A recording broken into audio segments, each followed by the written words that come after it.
اے سماعتو، ذرا غور کرو کہ کس طرح سے زمین و آسمان، زمان و مکان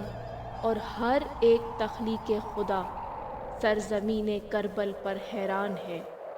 کہ جن کے اسما سے اس کو نسبت ملی، اسی سبب سے ہی اس سرزمین کا ایک ایک قطرہ اور ذرہ بھی ایسا بلند مقام رکھتے ہیں کہ جس کے سامنے یہ کائنات ادنا ہے۔ کیا عجب ہے کہ جب رضائے الہی کے لیے تعمیل حق نے اس سرزمین کو افلاک سے اس قدر بلند مقام عطا کیا کہ ملائک یہاں اترنے کے تمنائی ہوئے۔ یہ وہ سرزمین ہے جہاں حق نے باطل سے کہا کہ تو نے جس قدر چاہا کہ فتح پا سکے تو تیری یہ خواہش عبرت بنا دی گئی۔ تو نے چاہا کہ آواز حق اور سماعتوں کے درمیان رکاوٹ بنے تو صدائے حق سے زمان و مکان گونجنے لگے، اور اگر وجود بقا ہے تو فقط حق کے لیے، اور جب بھی تو مقابل ہوگا تو یہ امر ہی تیرے لیے ندائے نابودگی ہوگا۔ اے قلم،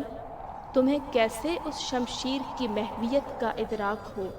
جو دست حق سے اس سرزمین پر باطل میں لاوجودیت کا سور پھونکتی رہی۔ اے میرے افکار، میں کس طرح اس کلام کو سپرد قلم کروں کہ جو اس سرزمین پر چھنی گئی رداؤں اور کائنات کے حجابوں نے کیا۔ ارض و سما، رنگ و بو، نور و ظلمت کے حجاب ان رداؤں سے گویا ہوئے کہ اے کاش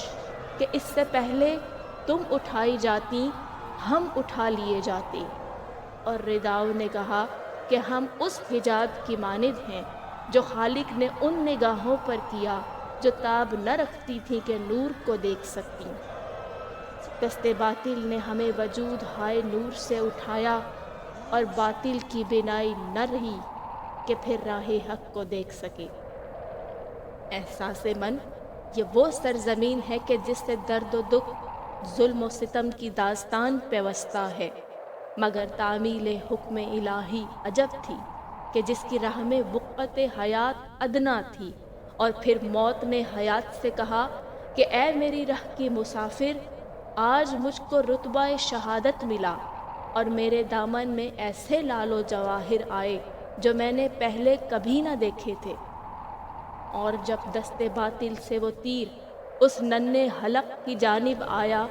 تو زمین نے کہا اس لہو کا ایک قطرہ بھی مجھ پہ آیا تو تا قیامت سبزہ و گل نہ اگاؤں گی، اور آسمان نے کہا یہ لہو میری سمت آیا تو قیامت تک بارش نہ ہوگی۔ درد نے دست باطل سے کہا تو نے ان سانسوں سے حجاب زیست اٹھایا ہے جو زمین پہ جنت کی ہوا جیسا تھا، اور پھر حدت مہتاب نے زمین پر آگ برسائی۔ احساس من، یہ وہ سرزمین ہے جس کی نسبت سے گریہ و غم کو وہ مقام ملا کہ اس سے پہلے کبھی خالق نے گریہ و غم کو وہ معراج نہ دی۔ ہر وہ قلب و نگاہ جو اس سے منسوب ہو جائے اس کو اجر میں بلندی بخشی گئی۔ اس سرزمین پر صبر کو معراج ملی، اور یہی وہ صبر ہے جس نے دین خدا کو بقا بخشی۔ اے نگاہو، کیا اس سرزمین پر ان نگاہوں کا ادراک کر سکتی ہو جو اپنے سامنے اپنے لال زیر نیزہ دیکھتی رہیں، شمشیروں کے واروں سے چراغ ہائے حیات گل ہوتے دیکھتی رہیں؟ اور کیا ان نگاہوں کا تصور کر سکتی ہو جو اس امید سے روشن تھی کہ بحر وفا آب فرات لائے گا؟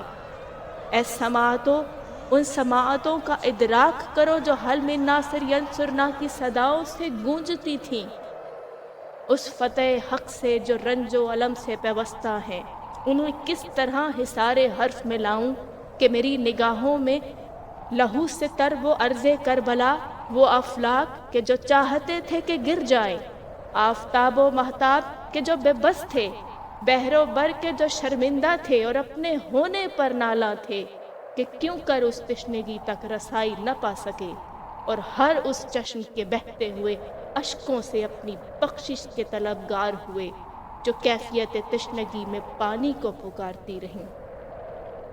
مسافران بقائے دین شکست باطل کے سبب راہ حیات کو ترک کیے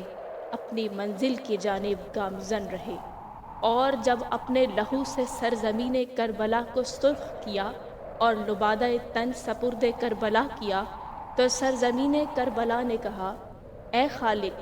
تیرے افلاک، پہاڑوں، شمس و قمر میں کوئی ایسی تخلیق نہ تھی جو اس بار لہو کو اپنے سینہ پہ اٹھا سکتی، اور میرا وجود تو روز اول سے اس لہو سے منسوب ہوا، اور میں اس کے سبب سے ہی معلیٰ و مقدس ٹھہرائی گئی۔